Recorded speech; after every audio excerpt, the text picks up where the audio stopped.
Summon Sushi friend Nathan. I am not the only one. There is another. The Sushi brother. My other half. Nathan. Yep, the other half is Nathan. Hi everybody, it's Sushi Tack. For episode 2 of Sushi Friends. This gameplay I'm going to be doing this over is a capture the flag I did with only dual wield pythons. It's a pretty good gameplay. It's lengthy. I need it lengthy because Sushi friend Nathan here.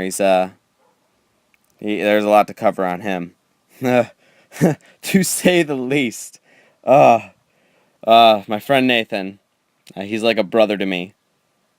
I've known him since 7th grade. And so, I've known him for a better part of my life. Me and him been through a lot. Me and all my friends, we've all been through a lot. And Nathan is, besides me, he is the original Sushi friend. He's been here since, I'll tell you why in a little bit, but my friend Nathan, I've known him since 7th grade. The first time I met him, it was in a history class, and I remember the classroom, the pipes or something popped in the ceiling or something, and it was leaking, so we had to have the class in the library, and I sat next to him and my other friend Adrian, whom I still talk to with as of today, and I remember we became instant friends because we started. I was really shy. It was a new school for me, and it was my first day, and they'd already started in their school year. It was like November or something. October? No, it was October. It was October. It was October 2002, I think? Something like that. And first thing we talked about was we talked about girls. And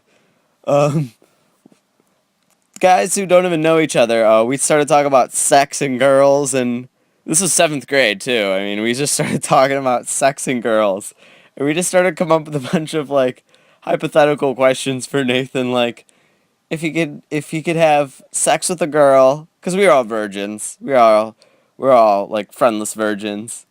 We were like, if you could have sex with a girl or have 100 sandwiches, which one would you want? And guess which one he picked? He picked the sandwiches. Yes, 100 made sandwiches to your specific order. I think at that time I probably would have picked the same thing. Just because sandwiches are awesome. It actually led up to me and him deciding that we want to open up our own deli. And we call it like N&M's for Nathan and Michael. And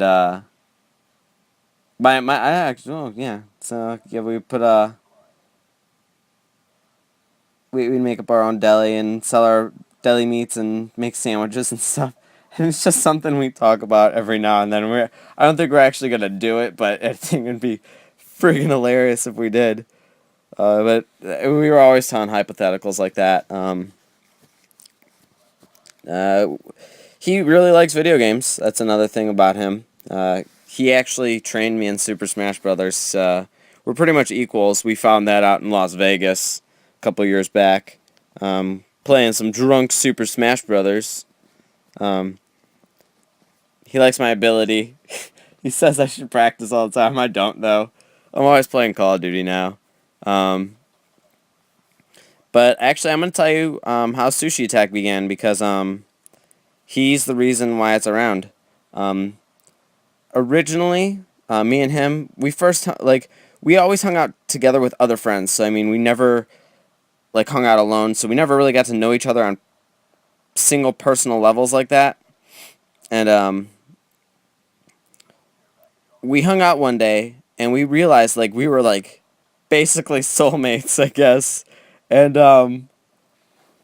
brothers, but we loved music. We shared music together. We had a lot of the same interests. We liked playing video games and all this kind of stuff, and we decided that we wanted to put together a band because we both played instruments. I play guitar, and he plays guitar and piano, and I do vocals and stuff. And so we decided to start a band, and we tried to figure out names. And at the time, well, even still, I really love the band Attack Attack. Um, and I liked their name. And then every time we hung out, we would go see a movie. We would get some sushi and we would drink. we would we would get plastered while eating sushi and stuff. So we decided to come up with a band name. At first, it was gonna be the Sushi Brothers since we were like brothers. Um, but since Sushi Brothers sounded kind of jazzy or bluesy, um, and it wasn't really like the type of music we played. We were playing like I really don't know how to describe the genre, but we were like doing comedy kind of stuff. Like I was writing songs like masturbation and loneliness and incest and necrophilia. And so I mean that name wasn't really suitable to the band. And so I decided to mix it in with Sushi Attack, which was the based off Attack Attack. And I haven't put the exclamation mark in there, and we just became Sushi Attack. And that's where it all started. We were both there.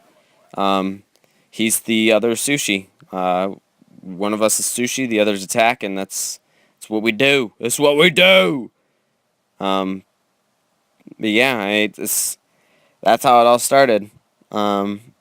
Just ridiculousness and everything. Tried to hit that guy with a tomahawk. I couldn't do it. I'm getting some pretty good kills in this match. Yeah. Um, he actually is in the army too. He's in the army reserves, and he was stationed in Kuwait for a year. He has to go back or something like that. I'm not too sure. Um, but he was gone for a while. We all missed him. Sent him a care package. Sent him some pretty nice stuff in that care package. People probably thought like he was sexually confused, throwing some Hello Kitty candy in there and some nice pictures of female ladies. If you catch my drift, female ladies. He's liking the Japanese stuff. Who doesn't dig the Asian women? They got some yellow fever. uh, he likes anime and Japanese music. Ex Japan. What the hell is his name? I can't remember his name. Some Japanese dude. Miyavi? I think it's Miyavi. Yeah, I think it was Miyavi. I'm gonna go with Miyavi because it sounds right. It sounds Japanesey. Um, we're just really weird together. Me and Nathan. He's just awesome. I think everybody should know him. He's really shy. He's really self-reserved. He's keeps to himself all the time. But once people get to know him, he can become more open. He's more just open with the same friends. Me, Adrian, Phil, and Andrew a little bit, but not so much other people. He's just like he's quiet. Even like when we go out to places, he calls it I do the talking, he does the swiping, because he doesn't want to talk to people at the register or anything. So if I tell him like what we want to order, he'll pay for it. That's how reserved. But you know, some of the greatest people are, you know, different like that. Earlier I said we go to movies all the time. I'm just gonna share some stories because I mean we have some pretty good stories. But one time we just got like really plastered before we went to the movies, and we were going to see Scott Pilgrim, and we walked in, and we were super drunk. Like at least I was. I don't know how drunk he was, but I was out of it. And we walk in there, and there's nobody in there, and we're like, we walk up to the counter to pay for our tickets, and the girl, I don't remember, because I was so drunk, I don't remember most of it, but, like, I remember, like, parts of it.